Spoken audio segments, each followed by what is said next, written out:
ये पटोहा हाँ बाबूजी। हमार पेंशन आ गई। सही बाबूजी। हाँ तनी देखी।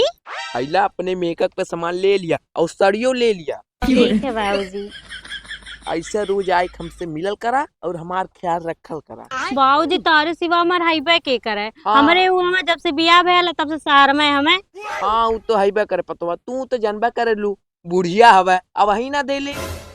अरे तू ही तुम्हारे एक राजा है। आई लव यू पतुहा। I love you too. चलिए देखी 2 घंटा हो गल मार बुढ़वा कहाँ चल गया खोजत हो के। अरे दादी अम्मा कहाँ जा छो नदिया और हमारे बुढ़वा के देखला है बहू। अरे तोहरे बुढ़वा तो ना दादी अम्मा देखनी, लेकिन इतना है तोहरे बुढ़वा रोज यार जाला रोज देखी लेकिन आज ना देखनी। आज बहू 2 घंटा हो गल खोजत हो के ना मिली लड़ाकू। चला यही देखा थे जंगलवा और वही है। चला था अम्मा चला।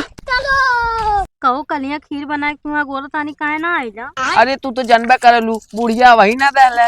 ए बुढ़ी अम्मा हैया देखा तारे बुढ़ऊ देखा तो नहीं नु हर कोनो लइके बैठल हो कुल पेंशन उसन दे डारत हो। देखा या मार भी पता नहीं के मार भी पता नहीं के एकदम बुढ़ापा में का मर्दवा नहीं एकदम नाक कटा के चला यार।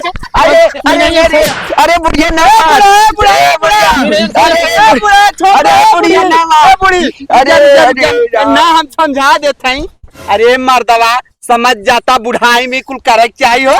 हाँ जा मर्दवा एकदम तोहर धिक्कार है, गांव समाज में एकदम नाक कटा देता तू हूँ एकदम जा जैसे हम पता ये संगे रहा पे। हाँ अरे बुढ़ी करावे लगा करावे। हाँ हम कहा पता ही संगे।